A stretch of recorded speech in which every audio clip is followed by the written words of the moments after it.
यदि तुम त्रुटि दोहरा रहे हो तो समझ लो कि कोई चूक अवश्य हो रही है। असफलताओं जीवन में बड़ा महत्व होता है। ये तुम्हें विनम्र बनाती है, शत्रु तक का आदर सिखाती है। बस असफलताओं से सीखने की चाह होनी चाहिए। इस असफलता को भी सीखने का एक और अवसर मानो। निर्णय आपको लेना है। चाहे तो आप सब अपनी पराजय के साथ जीवन भर सर झुकाकर पशुवत जी सकते हैं, या फिर अपनी मातृभूमि के लिए अपना सर्वस्व न्यौछावर करने के महाअभियान में मेरा साथ दें। मेरा सदा पराजय की अनित्यता में विश्वास रहा है। अनित्य होती है पराजय। व्यक्ति चाहे तो फिर से प्रयास कर सकता है विजय के लिए।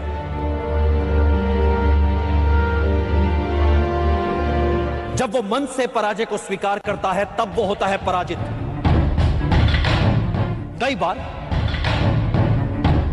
मन से पराजय को स्वीकार करने वालों को, हार से हताश होने वालों को इस बात का पता ही नहीं होता कि जब उन्होंने साहस छोड़ा तब वो विजय के कितने निकट थे। हर पराजय विजय यात्रा के मार्ग में आने वाली एक अनुभव मात्र होती है। ऐसा अनुभव जो हमें कुछ और सिखाता है, हमारी कमियां हमें बताता है, हमें विजय के और निकट ले जाता है। इसलिए यवनों से मिली पराजय को भुला दीजिए। आइए मिलकर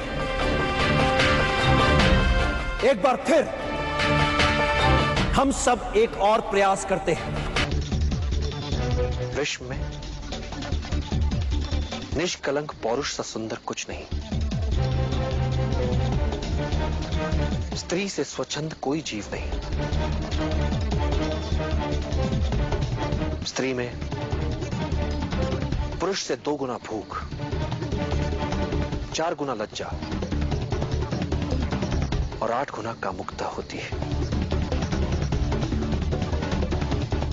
भले ही ये तुम मान लो कि तुमने सब कुछ जान लिया है, फिर भी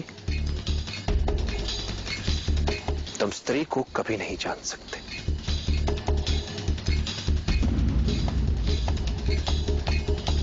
किंतु इस समय तुम्हारे समक्ष प्रश्न यह होना चाहिए चंद्रगुप्त कि अखंड भारत के सम्राट के लक्ष्य के अनुरूप क्या तुमने स्वयं को वज्र सा बना लिया है?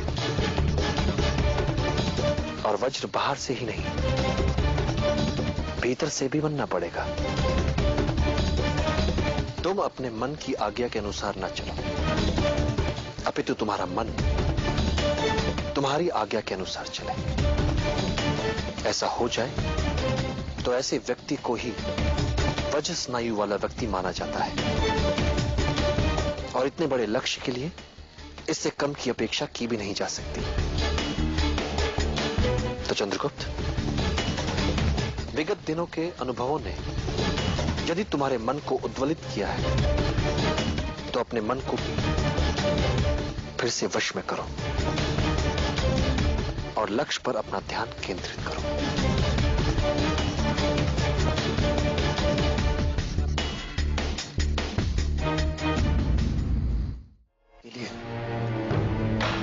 आप ही के साक्ष्य में मां के जलते शव के सामने जो प्रतिज्ञा ली थी मैंने, उसे कभी नहीं भूल सकता। और मेरे मन में आने वाले विचारों को भी मैं अपनी इच्छा शक्ति से एक और कर सकता हूं आचार्य। फिर चाहे वो दुर्धरा हो या उससे जुड़ी कोई भी संवेदना। और यदि फिर भी मन ना माने तो उसे दंडित करने की क्षमता भी रखता हूं।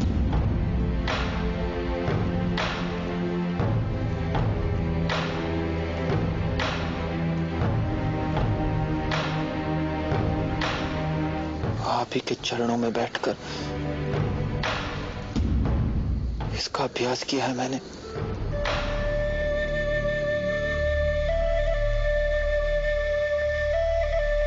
मेरे लिए मेरे मन से बढ़कर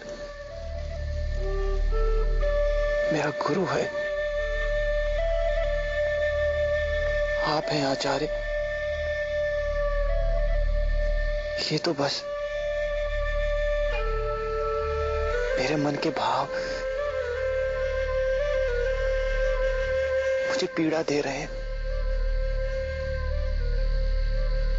इनसे उभरने में मेरी सहायता करें आचार्य।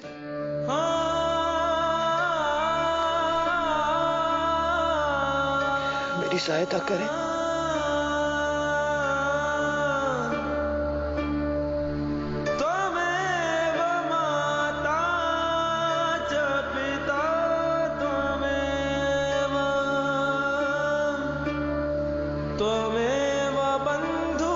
तुम्हें एक नए अभियान की आवश्यकता है चंद्रगुप्त।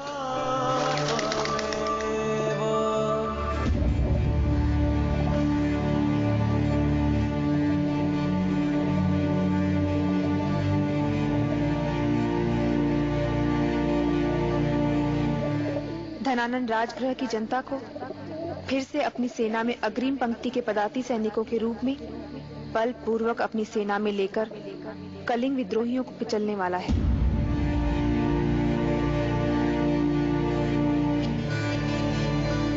राजगृह छोटा सा ही सही, हमारा भी अपना एक राज्य था।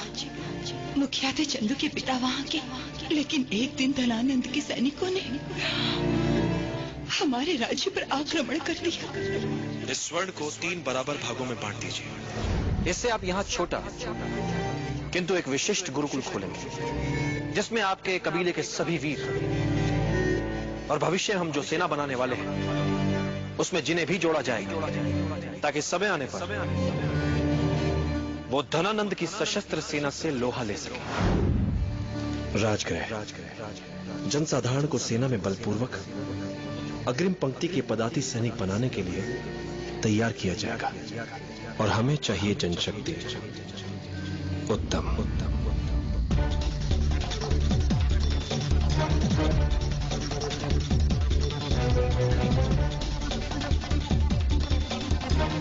अभी तुम्हारे मन को पूरी तरह से झकझोरा नहीं किया है।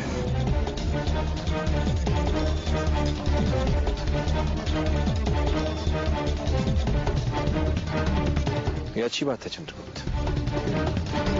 आज तक किसी भी अभियान ने तुम्हारे मन को पूरी तरह से नहीं झकझोरा है,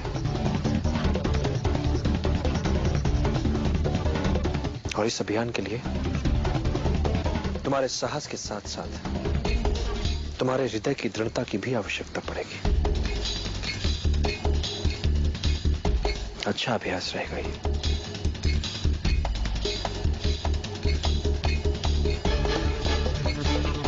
नया अभियान आचार्य? हाँ, अगला अभियान। अभी हमारे पास कुछ लोग हैं और स्वर्ण है, और इन कुछ लोगों का सैन्य प्रशिक्षण भी आरंभ हो चुका है।